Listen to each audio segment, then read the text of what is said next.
Welcome back, everybody. What's good? All right, let's start over, guys. God, that's terrible. You were. What's good, everybody? Welcome back to Former Athletes, episode 9. I Let's know you guys must be thinking, this isn't Cam. Well, you're not wrong. Cam's a bit under the weather, so here we are. That's right. I'm your host for today, Jordan. Over You're- to my right, I got my boy, Nick. What's up, Nick? What's up, fellas? Down on the bottom side of us, we got our boy, Jonathan. What's up, Jonathan? How you guys doing? So today we got two topics today. First one we're gonna roll with. So, as an athlete, how would you feel if your respective league added more games to your season? How would you feel physically, mentally? How would your morale be? Let's go with Jonathan for the first take. Right, so this is on the news of the NFL adding more games to their season, right? Yeah. Correct. All right, so if I'm in the NFL, okay, actually, in this scenario, am I a good player or am I a bad player? You This tell is very us. important. This is very important. Okay, well, obviously, I'd be a good player. So if I'm a good player, which I am, and I'm getting more, I have to get more, play more games. I'd be kind of mad, and the reason why, because you don't get more money. The contract has already been written. Oh, And so, true. Contract's already done. They just surprised you and said you got to play 2 more games, right? Like that's gonna take out of my vacation time, right? Because like when you get a bye week, like you actually get to go, like you're done, like you don't do anything, right? So that takes out your vacation time, and also you're just risking injury, right? But Yep. if I'm a rookie, I'd be so excited because that means I get to prove myself. I have more opportunities to show that, like, hey, like I'm worth the money. Like, please pay me more. I'm on a rookie contract. I need more money, right? But if I'm an athlete and I'm like top tier, like I'm gonna be so pissed. Well, here's something to consider too. Yes, it's more games played, but is it more work done? Like, are they cutting down training camp by maybe a week or something like that? Like, I want to know where these odds and ends like come to play. And Yeah. maybe we should have done our research a little bit ahead of time. But we're talking more macro topics here, and I agree with you, Jonathan. I also want to bring up, we spoke about this a little off air, offline ahead of time, that NBA is kind of dealing with condensed season, so that's like the shorter aspect of it. We've got the MLB, which seems to just be like rolling with it as standard, and then we've got the NFL that's adding games. And I'd like to piggyback off Jonathan's point of there's more opportunity to get injured. And if I'm not getting paid extra for that, I don't know how much I'm into playing the extra games. There's probably some fringe teams that in retrospect will appreciate it because they're going to be like, damn, like we needed that last game to get into the playoffs, right? Yeah. But I think my overall theme here is less is more, fellas. If I can get paid the same to play less, and especially I want to take it to the baseball topic here. Baseball has been in a weird spot for a little while now. Like I remember when I was a child, when I was playing baseball, I was all about, having a catch. Baseball was cool. It has since stopped being cool. And I think part of that is there's like the season is so long. Yes. I think baseball could have really utilized, the COVID situation that's going on right now to say, hey, let's toy around with having an entire season, shortening it, and seeing how that works out for us, seeing how the excitement is. Because you think about ticket prices too. You can go catch a game, at least for like the local teams that we're watching, easily under $20 and get like fairly decent seats. Like if you were willing to spend 25, holy shit, you can sit damn near anywhere you want. Right? Like if they condense the season, like those casual game goers, and I think it's nice to be able to go to a casual game. As a fan, I kind of enjoy that, but I'm just trying to think about it from all aspects. Like if I had to, go catch these games and maybe the ticket prices go up, I'm probably more invested in that game too. If I buy a $7 ticket to go sit up, in the second deck and just drink some beers with my friends, I don't give a squirt about the game. Right. I'm just there to have a good time with my friends. But as a fan, I think I'd be more invested. And now looping it back, as a player, I would think I would be able to feed off of that energy more, knowing that every game is that much more intense. So, I don't know. Kind of my That's fair. sense I at the mean, moment. going off of last year, for instance, not any of the mainstream sports, but the English Premier League, they stopped with like 8 games left. And real quick, Liverpool won the title last year for the first time in like 35 years. Wow. they've shit the bed plenty of times before, and they ended up winning last year, but the season stopped obviously in like March, and they were kind of a lot of other leagues in Europe scrapped their season, like voided it, so it didn't count. And It didn't English count Premier at all. League, Wow. English Premier League was like, you know what? Let's kind of hold off. They held off until like I think June or July, and then they had, I believe, 4 or 6 weeks where they just played. I think it was like 4 weeks. They played 2 games a week, and obviously Liverpool ended up winning the Premier League. But then, kind of going off of that, they immediately started their regular season in August. I think they had maybe like 2 weeks off. Sheesh. And then they immediately started preseason training and got on their way. From that standpoint, like comparing, European soccer plays in their regular season 38 to 40 games in their respective leagues, but then they also play at least 2 domestic tournaments, which could add an additional like 15 games. So there, and you're looking at like 55, 60 games. And then if you're making it to one of the big tournaments, you're possibly, if you go on a big run, you're adding on an additional like 20 games, 20 to 25 games.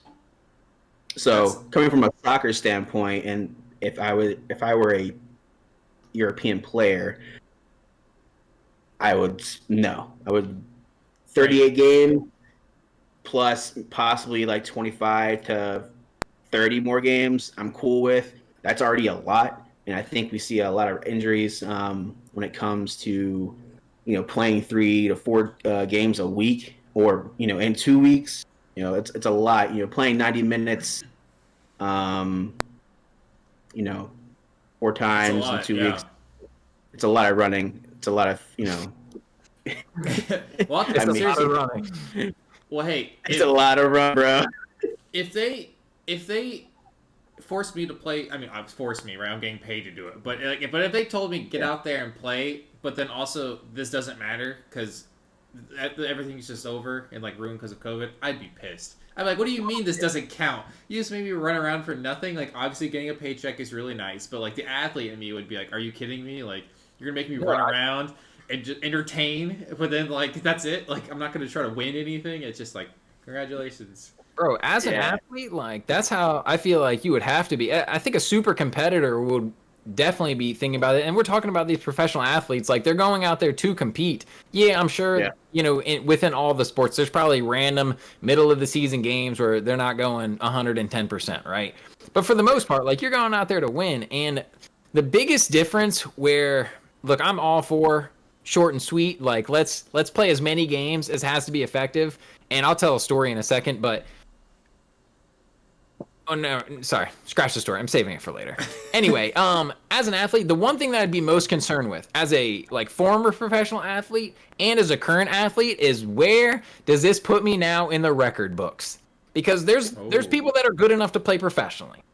Yeah. And then there's the people that are good enough to be like Hall of Famers, top tier, like will be remembered and recognized forever in your sport. And say you're one of the younger players right now, and let's just pretend that all the leagues were like, you know what? Because of the pandemic, we had condensed seasons. Like, we're going to shorten all the seasons. And obviously, we know the NFL is moving in the other way, which, can benefit people because of that. I don't like the term asterisk when it comes to sports. Like, oh, they should get an asterisk for this reason or this reason, positive or negative, whatever it may be. Like, I just like there to be, like, a record. However, I'll use baseball because I think that's probably the most dramatic example right now. They play a 162-game season. If they're like, you know what, we can bang all this out in like 120 games, which is still a shit ton of games. That's 25% of your season is gone, not coming back. So the records that we've seen in the past, you will never see them again. So for being a current player, I think that would deter me from wanting to see, as much as I think if you're good, here's the thing. If your team is good, to like the 90th percentile, I think you're going to come out on top. If your team is bad or wishy-washy, you're going to show that throughout the season, and you're going to not making the playoffs, or if you do, you're going to get bounced early. I don't think it takes a ton of games. Like that's why football is pretty great. It's the shortest season, but every game counts, and the good teams show up.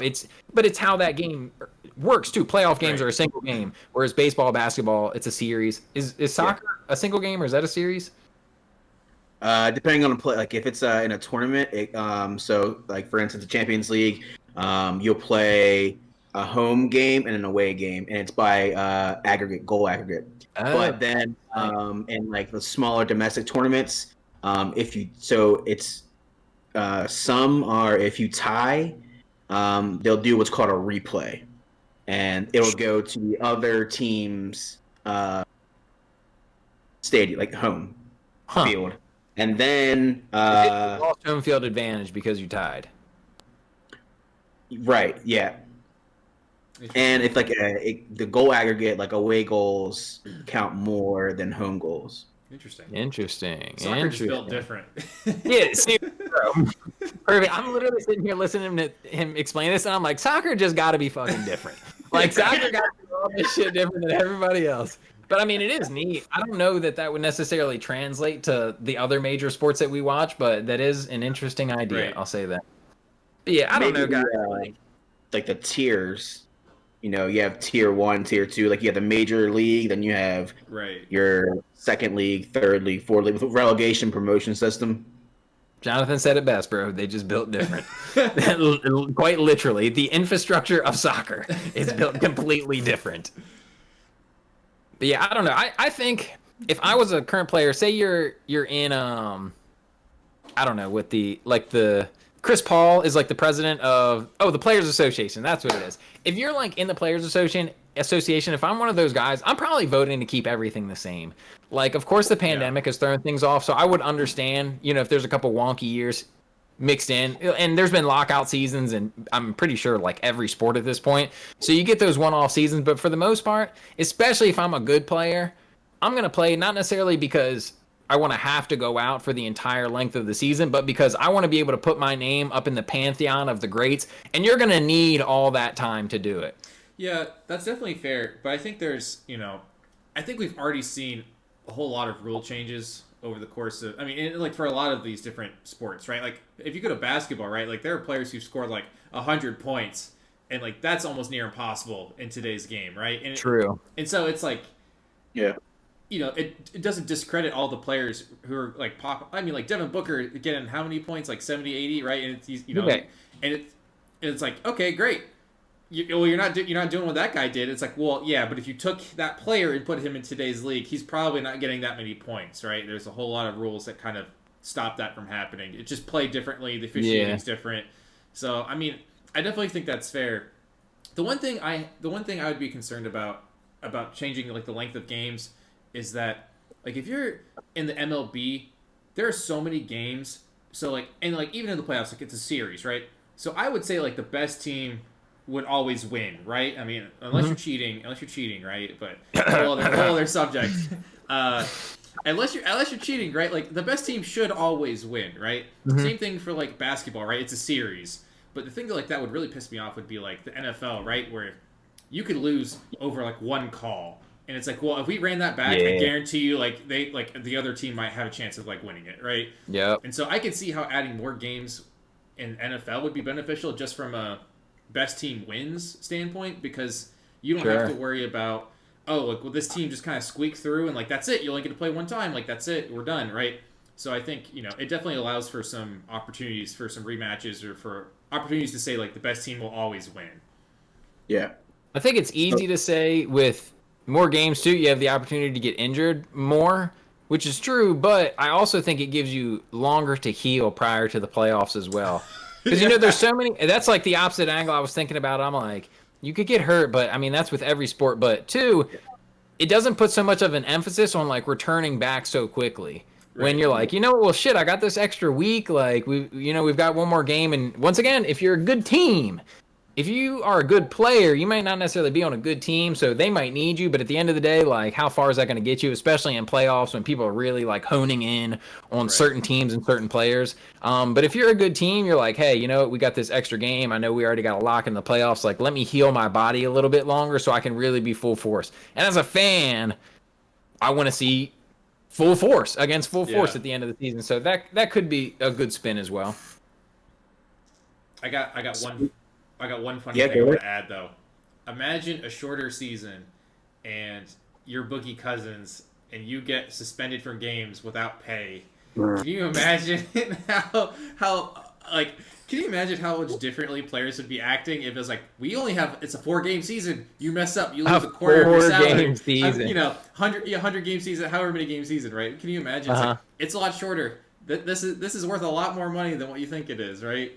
You think about yelling, you're like, looks at the calendar. How many days do I have left? Pulls out the calculator. Wait. Okay, I can afford to do this. Yeah, rent's coming due soon. Do I got it like that? I feel like athletes would definitely act a totally different way. Right. For the most part. I mean, we just got KD fined $50K for the whole Michael Rappaport thing. Yeah. Bro, teams would be also drafting and signing players in a different way if that was the case. They're like, well, we only got so many games, and I know your ass is trouble, so I'm sorry, but we got no spot. I can't afford it. Right. Quite literally. All right, so we're going to move on to the second topic, all right? It's going to be Gonzaga almost pulling off the perfect season, losing in the championship to Baylor 86-70. Now, fellas, we may or may not have been in very similar situations, but would you want to lose early on in the tournament or lose in a championship game? Nick, what you got for me? Well, first off, I just want to point out that Jonathan came wearing his Baylor Bear colors, so we see where this man stands. Hey, but it is a bulldog. It's a bulldog, though. Oh my gosh, he's throwing so many mixed signals. We don't know who he's a fan of. But I've been down this road far too many times, and I'm really upset that our fourth compadre Cam is not here to talk about this because we could go back and forth with some really good softball examples. You guys will just have to listen to me and believe me. There's been so many times where we would play a softball tournament and we'd run through the tournament, doom, just to lose in the championship. And I wasted my entire weekend just to go home a loser like all the other teams. So I really sympathize with Gonzaga right now because, look, of course you want to get to the championship game. And how amazing would it be to cap off that season undefeated and national championship? You are immediately in the conversation of the greatest college basketball teams of all time. You know what I mean? If you're not already number one, because I can't think off the top of my head of any teams that have done that previously. So that's how rare the shit's got to be. If it happened anytime recently, we'd all know oh yeah, well, North Carolina or such and such did it, recently, but I can't think of it. And they were so close.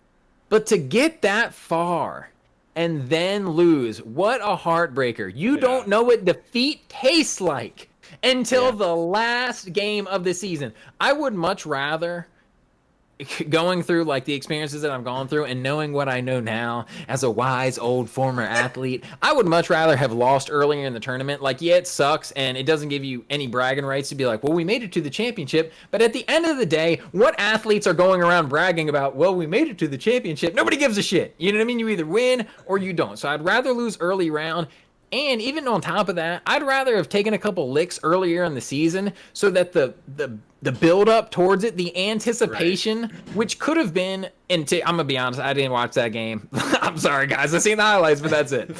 But the anticipation of getting that far and the excitement knowing we're one game away from not only winning the championship, which is a whole whirl of emotions in itself, but also to cap off a perfect season with the championship. That could have been part of their downfall. Whereas if you lose a couple times earlier in the season, there's definitely lessons that you take away from losing a game, from getting your ass kicked and being like, holy shit, I didn't like that. I'm going to make sure that I change the way I do things the next time around so that shit doesn't happen again. So I feel really bad for the Zags. I feel awful for the guys that are the seniors and aren't going to get a chance to, come back and have a redemption season. But I don't know. You guys tell me, you guys rather get to that point or not? I think what makes it worse is that the game before, they hit the buzzer beater to go on, and they're riding such a high, right? They're no one can stop us. We, that miracle shot, and then to go from that to just losing by 20, and they never had a lead the whole game. They never had one lead. They were always down, and it just kept getting bigger and bigger and bigger, that gap.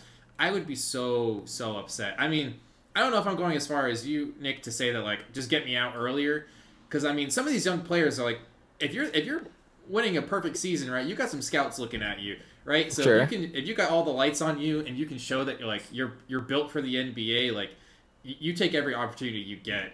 And especially like if you're a senior and you like this is it, like this is your last chance at doing this, like you definitely want to go all the way. But to go from, and I definitely think you're right, there are lessons you learn in losing games. You learn like new play styles, like what are my weaknesses, what are my strengths, right? And you can make it so teams can't expose you, right? It's almost like nobody was able to expose them until this very last game. And I was like, oh yeah, no, we know how to beat you. There's a cheat code. No one's ever told you about it, but we're just gonna pop that in right now and get you. Yep. It sucks. It's gotta be super heartbreaking. Dude, what you're saying is more, I think, in the moment. And if I'm on that team, I'm definitely like, holy shit, we're going to do it. If the question, though, is like, what would I prefer? Like, in retrospect, if all those guys know, if I'm part of the Gonzaga basketball team and I know that I'm going to lose in the championship, it's like one of those things where hindsight's 20/20. Like, I'd rather bow out ahead of time. And I don't know if that's what you're saying. Like, you would rather still make it to, like, if you knew that was your destiny, you'd still rather make it that far? Yeah, it'd be fun. I mean, like, if you like playing basketball and you like being competitive, right? I mean, I'm going to be competitive, right? I might lose, True. but I could still drop 40 on someone, right? I mean, like, we could lose, but I'll be the MVP. So, like... Dude, and I do like your point about, like, having scouts look at you for longer, because that's something that is pretty, like, invaluable, whereas not that long ago, Gonzaga was definitely a powerhouse team pretty regularly, but I'd say over the past, like, 5 years, at least me personally, being, you know, we're all East Coast guys, like, I haven't heard much about Gonzaga, so it's not like they're a school that's constantly in the national spotlight year in, year out, like Duke, North Carolina, even though both those teams were dogged this year, like, everybody's always talking about those teams as being contenders. Kentucky is another one. Like, Gonzaga, I feel like is... in and out. So yeah, and I think the reason why is just because their conference isn't as tough as other conferences. Like the ACC is like obviously like this year has had some issues with some of those schools that you mentioned, but like traditionally super strong, right? And everybody knows about it, everyone's talking about them. But like Gonzaga's kind of coasting. They got great talent, but they don't really have a lot of people they're playing up against, so they don't really get a lot of recognition until the very end. It's like, whoa, okay, like we knew your guys were ranked high, but like.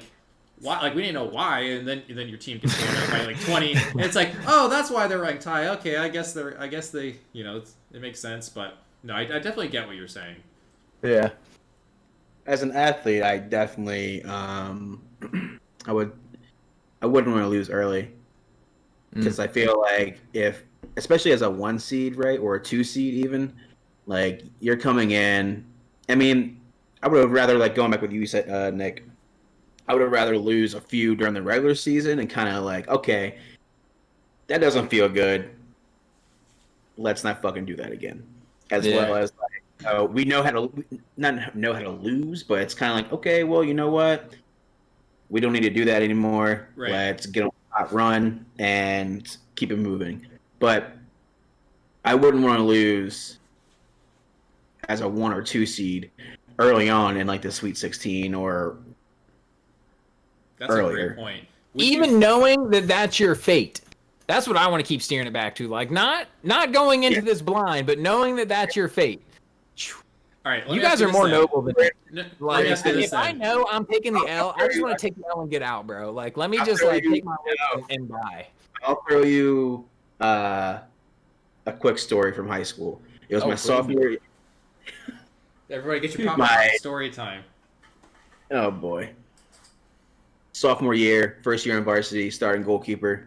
We lose to 2 teams that whole season. We weren't even supposed to be good, bro. We ended up going like 12-3-1. We ended up losing to, or actually one team. It was just Queen Anne's that year because our first loss was to Stephen Decatur, and it got taken back because they had an ineligible player. Which helped us get them grades right. And then we ended up we were number 2 seed in the tournament, and we made it to we lost to Queen Anne's in the regular season, and then we ended up meeting Queen Anne's in the regional finals to go to states. And we lost them. I think it was like 3-0 the first time. And we went in and we're like, we've been here before. This is our moment. But knowing the quality and caliber of players that Queen Anne's had, they went on to win the state championship. Dang. And like a lot of the players lost the game. You gave it away too soon, bro. You shouldn't have given it away like that. Then we lost by 6. No, I'm kidding. But anyways, we actually went up. They were never scored on first. They always scored first, and we ended up scoring like 5 minutes into the game, and Heck yeah. held them until like the last 15 minutes of the second half, and they scored 2. And Dang. That stinks. But like being there and being in the moment and like enjoying it being a final championship game, it was just kind of like. I don't know how to call it or what to call it. It's just losing. Like, you call it losing. You're right. We fucking shit the bed. God damn it. All right. Let me ask you this. Oh, sorry. Go ahead. No, go ahead. Sorry. I thought there was a moral to that story. No. All right. Let me ask you this then. And you know, in that scenario, you can answer it based on the scenario you presented, or Nick, you presented based off like the tournament and everything. Would you rather, as like a top seed, 1 seed, would you rather get upset by a 16th seed, or would you rather lose to a number 2 seed? Because I would rather lose to the 2 seed because I'm not looking like a joke out there. You know what I mean? Okay, this has got to be. I'm going to give 2 answers because a lot of what I've been saying so far is off the premise that I've been flawless through the season up to this point, right? Like, right. If I know I'm not built for that type of emotional downfall. You know what I mean? I'm going to be so pissed off for too much longer than I ever care to be, right? I like to keep things relatively mellow, so I know that would just put me in a bad mood. So F, losing at the end of the season. Like when the Patriots lost to the Giants, was that season? Like that had to suck for all Patriot players involved. I wouldn't want to put myself through that. But if I know that I'm good and if I'm undefeated, yeah, I'd rather lose to a 2 seed. I'd rather lose to what I feel is a worthy adversary. There you go. However, if I've lost a couple times throughout the season, but I'm still a 1 seed, and if I know I'm going to lose anyway, I don't care, bro. I don't care. I'm ready. I'm a college kid. I'm ready for summer vacation, bro. Because not all 4 1 seeds made it to the Final Four. Can y'all even tell me off top which 1 seeds lost early? I can't. Who cares? Who cares? It's one of those things where if you're Illinois. I don't think they were a 1 seed. I think they were like an 8 seed. You're irrelevant, sir. But you know what I mean? Like, it's one of those things where if you're part of it and if you're in the moment, like, there's probably memories that we all have from our past that we'd be thinking back on sometimes and be like, ooh, that was really cringy. I wish I hadn't done that. But nobody else is thinking about that. Nobody else gives a shit. Like, even the people that were involved, there's 0% chance that they're going through their days being like, oh, shit, remember that time that Jonathan said that really awkward thing in class? I guarantee nobody gives a squirt, right? So same thing. Like if you're the 1 seed that loses to the 16 seed or loses to the 9 seed in the second round, nobody gives a shit. Nobody's going back to fact check that shit. Like if anything, you still get to carry those bragging rights of being like, yo, we were a number 1 seed in the NCAA tournament. And they'd be like, oh, well, how far did you make it? We didn't win the championship. That's where I'm exiting the conversation. Like, unfortunately, we lost before the championship. You know what I mean? Like that's how I feel about it. I try to think about, once again, older and wiser, former athlete, like the things that really matter are, 1, did I win it all? I think that's number 1. And if no, everything else is irrelevant. But, you know what I mean? My opportunities to, I like what your point that you brought up earlier, Jonathan, like your opportunities to showcase yourself. And yeah, if you can get that in the tournament and it pans out for you, fantastic. If you end up balling out, you drop 30 in a game and you still end up being a freaking accountant afterwards, well, who gives a squirt? Right. Like, that's just how I feel about it. In the words of Ricky Bobby, if you're not first, you're last. That seems like that's your mantra. I will say, though, the one last thing I'll say on this. I think that if you're coasting, like as Gonzaga, you're just like, oh, whatever, easy games. I'm just going to win by 20 here, win by 30 there, whatever. I think there is something to say about being in that type of scenario, like a championship game. Like those, like it seems like we've all been in championship games, but like those games just feel different, right? and I think that's something to that's something that's really cool. I don't know viewers if you've been in those positions, but like that is a feeling unlike any other feeling. Like you could play 100 games, but the moment you play the championship game, it gets serious on everyone's like facial expressions, like their aura, it just shifts. It gets super super serious. Even if you were playing seriously before, it's just a completely different game, and like that is really really fun. It doesn't matter if it's like a adult league, whatever. Championship games are fucking championship game. If we're trying to win this, yeah. Dude, you reached the cusp, and that's why, dude, I agree. Playing in a championship game, it is different, and winning it is fantastic because you get shit talking rights until the next whole season. But losing it sucks. It's gonna feel bad, yeah. I don't want to. I'm probably gonna sound like a douche for saying this, but like maybe it's just because like I've played in a shit ton of like championships and been fortunate enough to be on good teams to have won a bunch of shit. Whether it's a men's league softball tournament to like state championships in high school, like whatever it may be, like everything in between. So maybe that's why I have that perspective. But once again, I'm trying to spread my wisdom on all of the youth and let them know. Oh shit! But no, you're right. Especially if it's like a once in a lifetime thing. If you are, nah, scratch that. I don't care. That's not the topic today. The topic is you're a badass. You're undefeated, and then you lose. That sucks. I stand by my stance. I don't want to do it. I would have rather lost early. Hey, fair. Can I also shout out Derner on the at former athletes _ on Instagram with the repost with the Gonzaga thing where it's like, oh, we score 90 a game, and Baylor being like, we lift with the football team. That shit was funny. I don't know who put that out, originally, but that shit was funny. I'm glad you posted that. There's another like quick meme. It was like, oh, we have a high scoring offense, and then the Baylor was like, we are dogs, bruh. Like you've never met dogs like us in a whole season. Yeah, and that's the thing. Baylor was like a lower seed, right? I don't want to speak incorrectly, but I'm thinking. Oh, they were. Okay, I was about to say 11. So whoops. It was a 1 versus 2. Oh, okay. I did not realize that. But yeah, I mean, they're just bad matchups for teams too. Which it looks like that was the case because yeah, Gonzaga really never had a chance. But. No, yeah, for sure. What can you do? All right, peeps. Thank you for tuning in for episode 9 of Former Athletes. As always, like, subscribe, follow us. Head over to YouTube tomorrow evening. Check out this episode. Peace.